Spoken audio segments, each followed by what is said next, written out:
you inject your emotion and your activity in that portfolio, the lower it's going to get. And the more frequent you do it, you can start seeing negative numbers in a climate where the market's in positive territory. It's one thing to lose money or see your portfolio go down when the whole market goes down. But when the market's going up double digits and you're dropping, something should be telling you this isn't quite right. Now, let me just wrap this segment up real quick.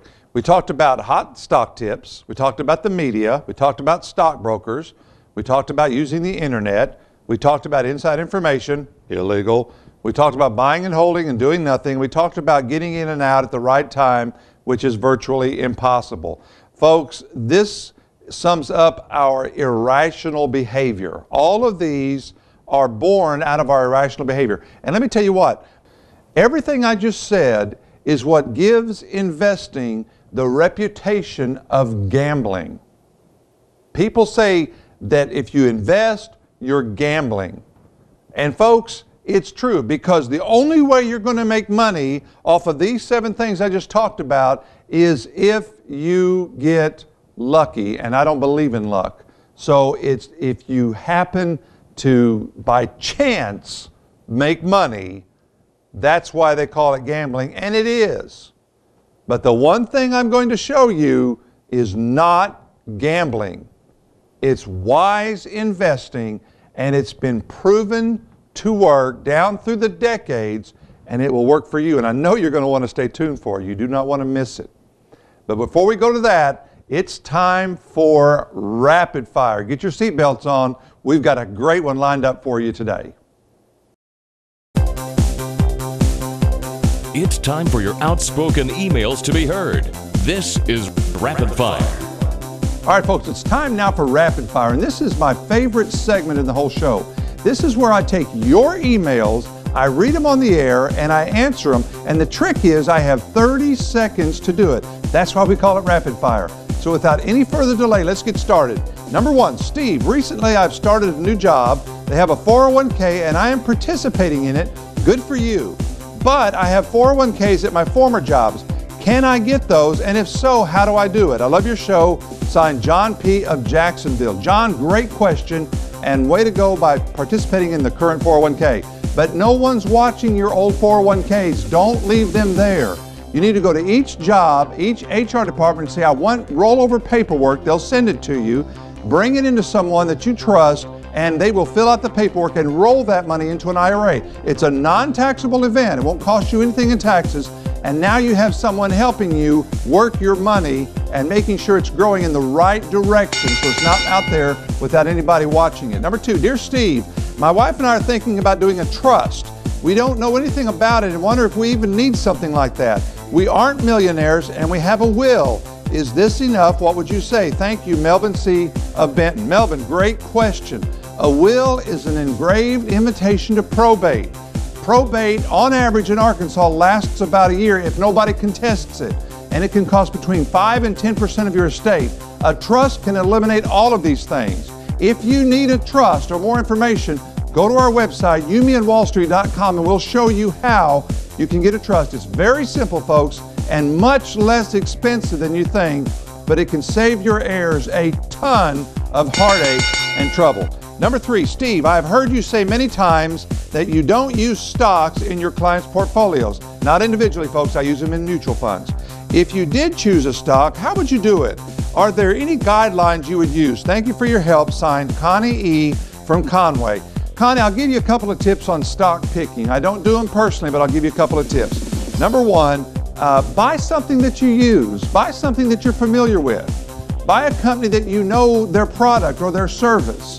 So don't go out and buy something that you've never heard of and you don't have any clue what they do. Secondly, get unbiased advice. A good example would be to go to Investor Business Daily or IBD. Google that and find out what they say about the stock. They'll tell you some good things. And third, look for a stock that has a high dividend and a long tenure of paying that dividend. And finally, Mr. Kiefer, I know you've talked about this before, but I can't remember what you said. Are annuities good or bad? The information on this is so confusing. Sincerely, Mike R. from North Little Rock. Mike, the answer is yes. They are good and they are bad. Depends on which kind you get. I am totally opposed to equity index annuities. Have no time to tell you about why today. You'll have to contact us to find out. But variable annuities have great products and riders in them that can protect your retirement income for the rest of your life. So separate the good from the bad. Throw away the bad, keep the good. Don't assume everything's bad. Don't stereotype them. There are some good ones out there. You just have to find them and know what you're looking for. Folks, we want your emails, and there's one way to do it. And Robert, tell them how it is. If you have an investment question or comment you would like answered on air, send those emails to rapidfire@youmeandwallstreet.com.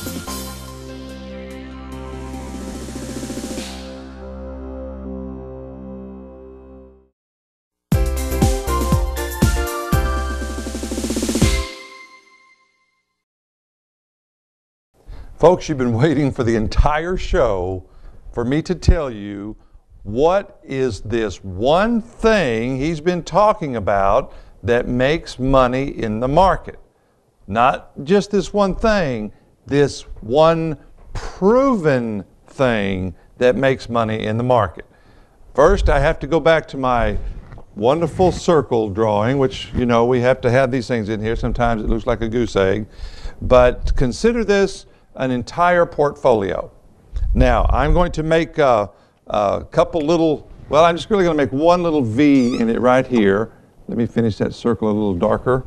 And I'm going to explain to you what happened on more than one occasion is different research companies looked at pension funds. We're talking about multi-billion-dollar pension funds with a B.